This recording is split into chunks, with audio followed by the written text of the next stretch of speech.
home building and remodeling show. Let's go.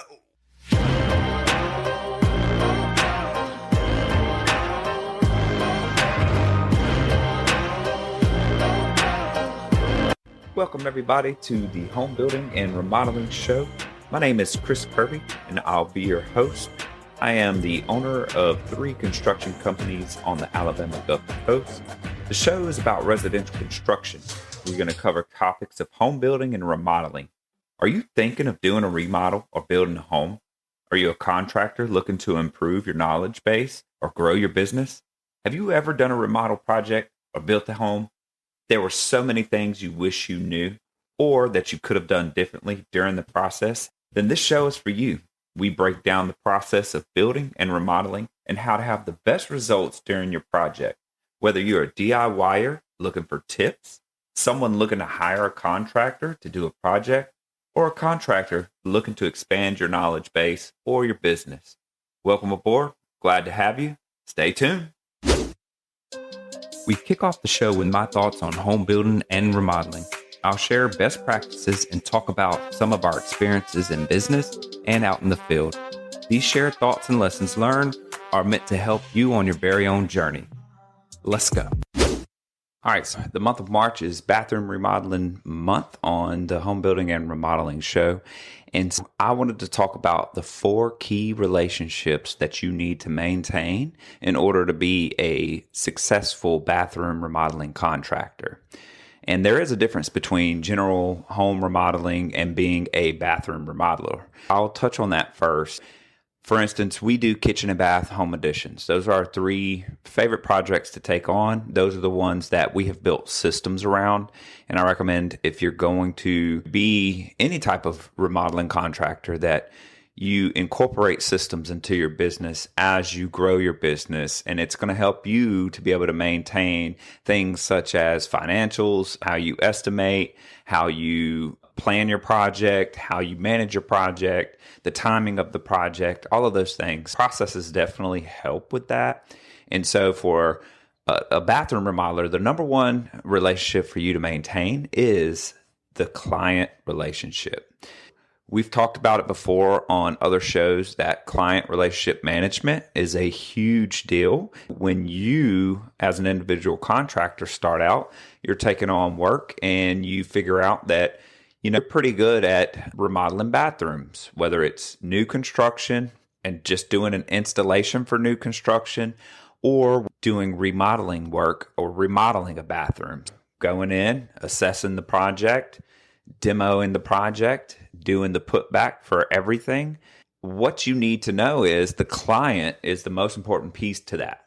They're going to be your best referral source. If you maintain healthy relationships with your clients, they're going to refer you, and word of mouth referrals are the best referrals because that means that the client has had a good, great interaction with you as the bathroom remodeler, and they're going to talk to their friends and family, which means that they're like-minded. Most of the times they're looking for something similar, or if their family or friends are over at their house and they're talking about the remodel and they want to show them the work that you've completed, this means that the client is doing the legwork and talking to the potential client, their friend or family, on your behalf about how their process went.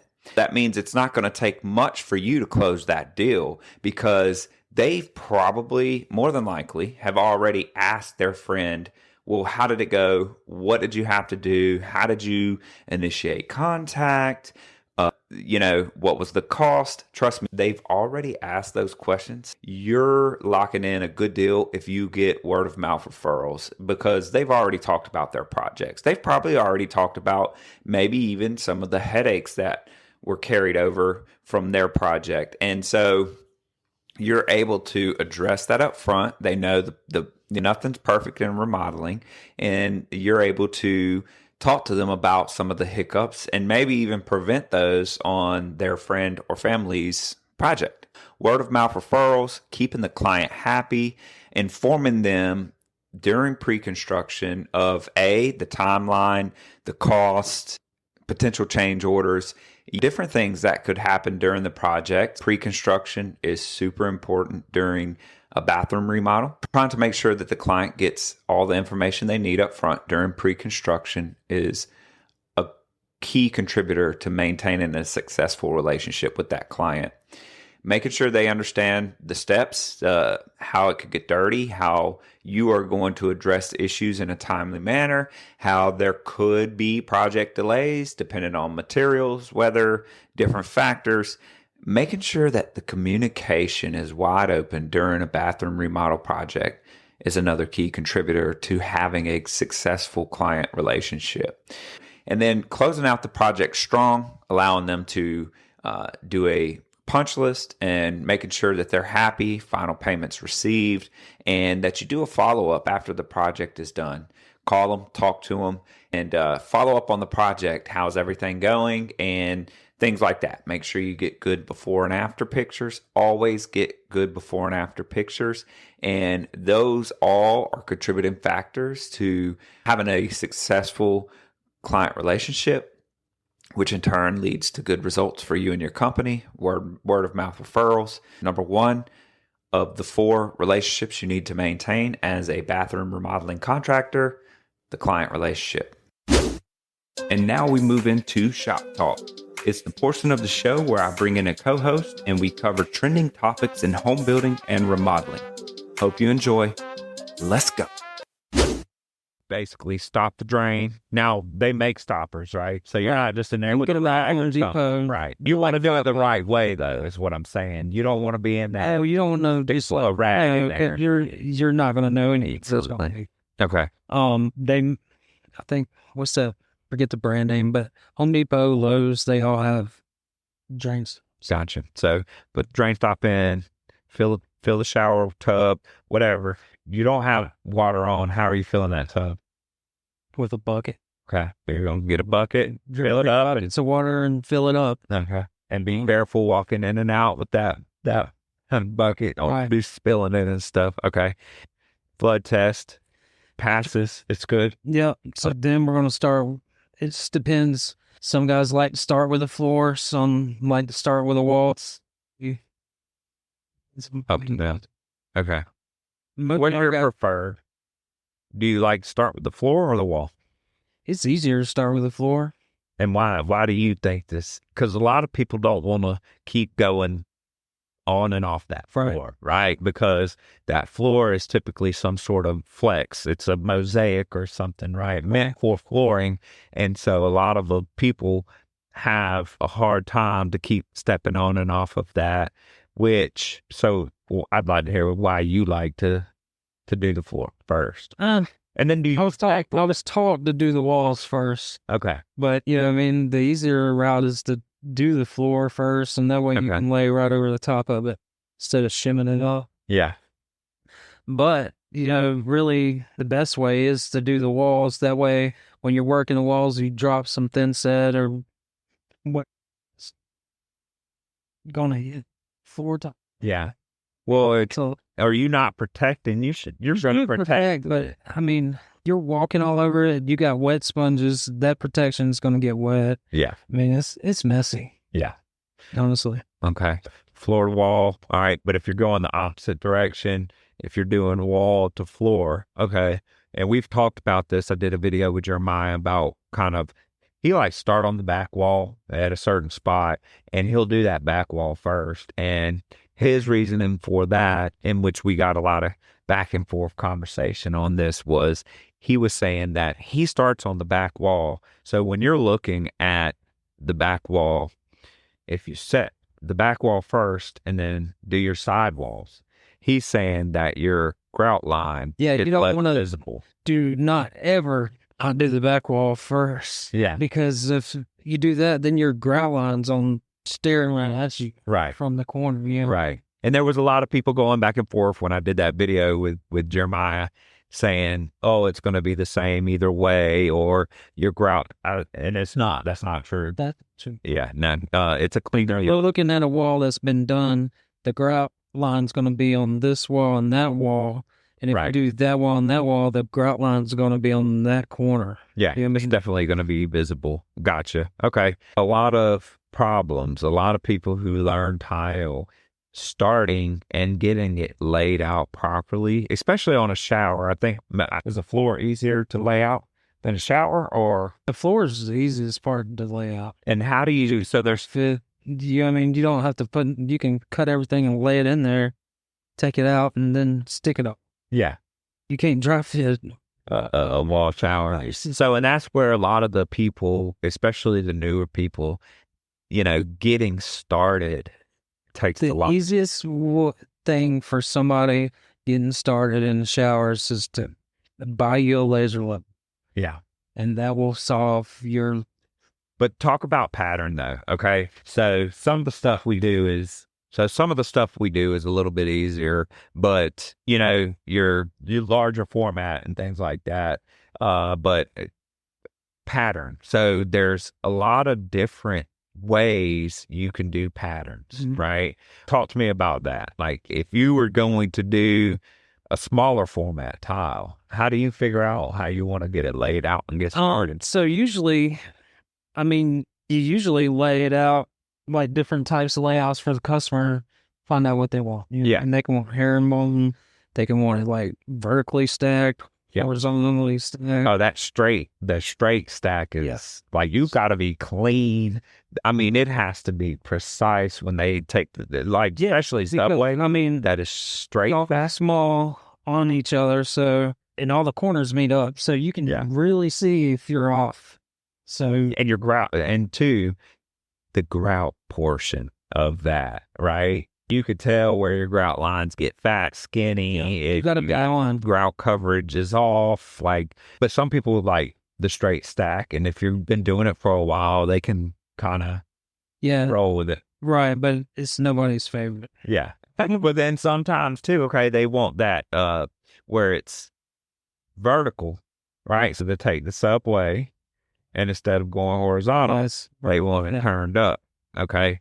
You lay it out. You always kind of try to lay it out for the client. Let them pick. Yeah, that way they can see it laid out how they want. Yeah. I just lay it out on the floor and be like, hey, here's how it's going. Now, how do you determine pattern style though? So they tell you, and then with if the wall is square, if it's level, if it's plumb, your tile, your ends, right? They're all going to be typical, or no? It depends on how you do your layout for your tile. So they're looking, yes. Usually on mine, you want to, lay it out to find your center in your shower and then work off of it. That way everything's consistent on either side. And, but it's not just as simple as this. So you can't just sit there and cut all your end pieces. You can after you can.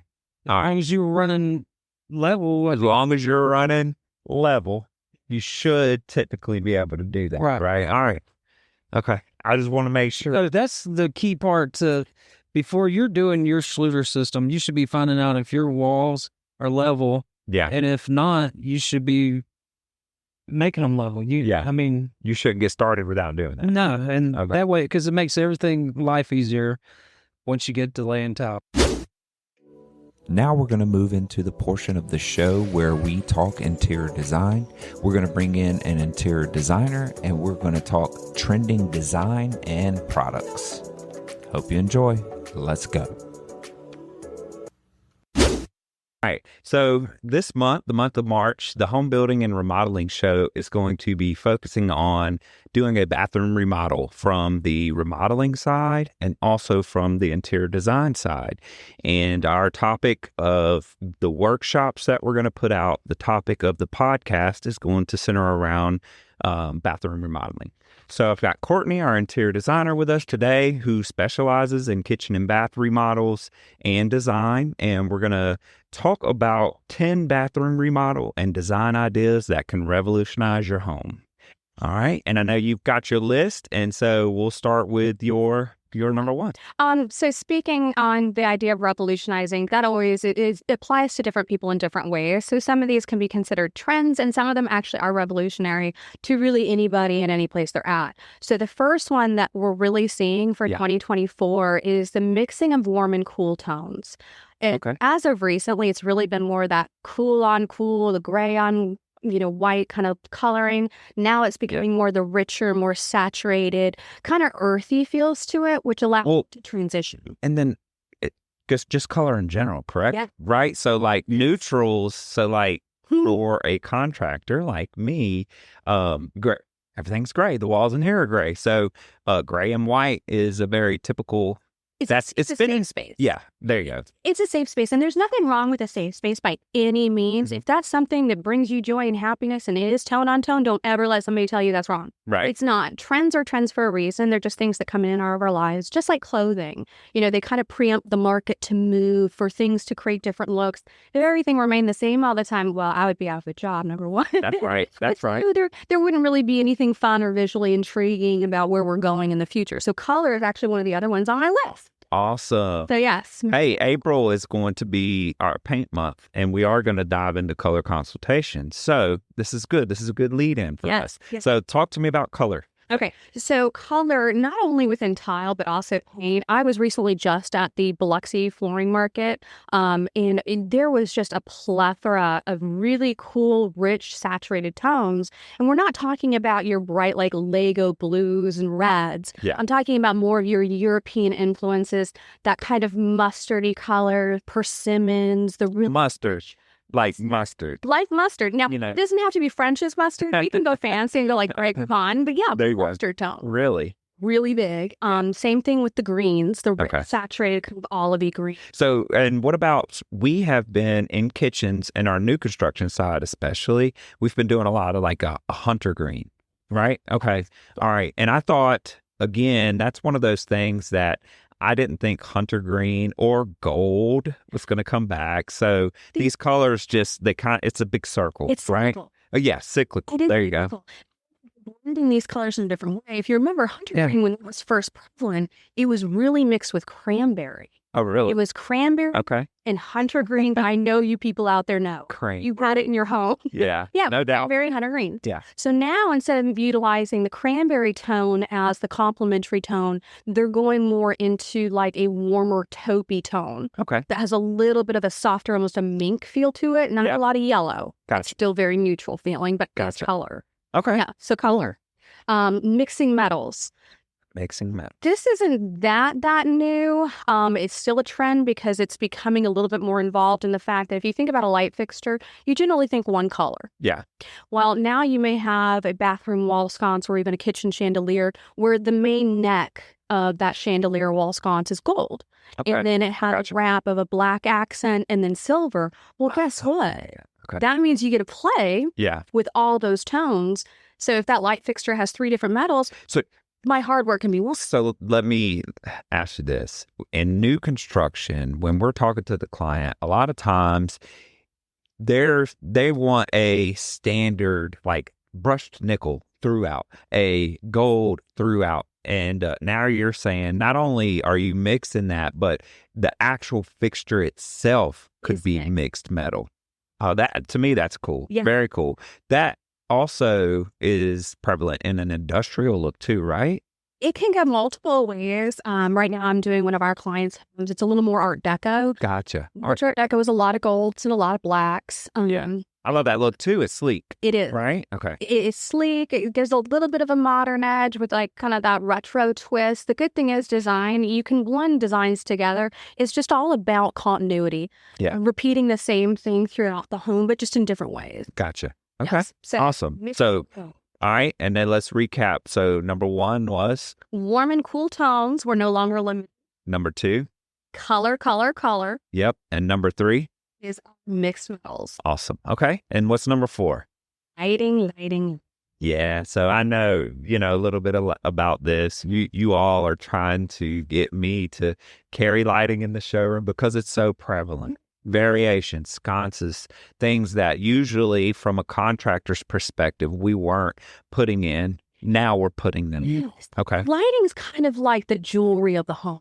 Yeah. It really The jewelry. Got it. is. Yeah. You know, you don't want to overdo it. And like Coco Chanel said, you know, before you leave the door, take one thing off. Same thing with the lighting. You don't want to go overboard. Yeah. Lighting is really important for function as well. Okay. I mean, as a woman, it drives me bananas when I go in somewhere and I cannot even see my face in the mirror because the lighting is so dim. Yeah. Well, when you go into somebody else's house, same problem. Look, Asia's sitting in the back nodding her head. No one That's fine. wants to have to get dressed or put her makeup in the dark. It's not fun. You get in the car and I didn't know I was going as a clown today. Gotcha. Yeah. Well, and two, like for me in my home, not only do we have different types of fixtures, but like the actual bulbs that they're yeah, absolutely. You know, yeah, they're all different. Like, so, you know, our outside, and I hate this, our outside lights have that very bright orange. Yes, yeah. Oh, I can't stand that one. So I've swapped a lot of those out. But like in our living room, we have an older fan. That light color is different than the LED light. So, and it messes with your eyes. You know, not just for look and from the interior design perspective, but I've noticed that when you go from room to room with different light variants, yeah. So with me having glasses and getting older, right? Knocking on the door. Yeah. So, okay. So, but lighting. Okay. And that also goes back to tying into the mixed metals, right? Okay. It certainly does. So that's kind of touching two points. The lighting is fun. It doesn't need to be brushed nickel or black or gold throughout the whole house. We can mix it up. But also, too, how it functions. It needs to have a function. That's why you have lighting over your island. That's why you have lighting over your dining table. There are places that you need to be able to see what you're doing. And part of the joy of working with interior designers as a builder, again, we care about what things look like. We care about the quality of what we do. But a lot of times we're not thinking of the form, function, space planning part that you do. And, you know, the pendant lights over the island aren't just for looks. That's where the function is, or, you know, the sconces, or, you know, just different light placement. So as a part of a new build, you actually go through and do placement with the homeowner. That's needs. Yeah. You know, I mean, like in a bathroom, a lot of people don't know, you know, and it is kind of dependent on the space, but it is ideal to have an overhead light and two side lights. That's why it's framing your face, giving you a little better, more natural, almost outdoor lighting exposure. Gotcha. Thanks for joining us today. As always, we are grateful for our listeners and your continued support. Please subscribe to our YouTube channel. Follow us on social media via Facebook, Instagram, and TikTok. Get more info at our website, www.thehomebuildingshow.com. And as always, remember who we are, the Home Building and Remodeling Show.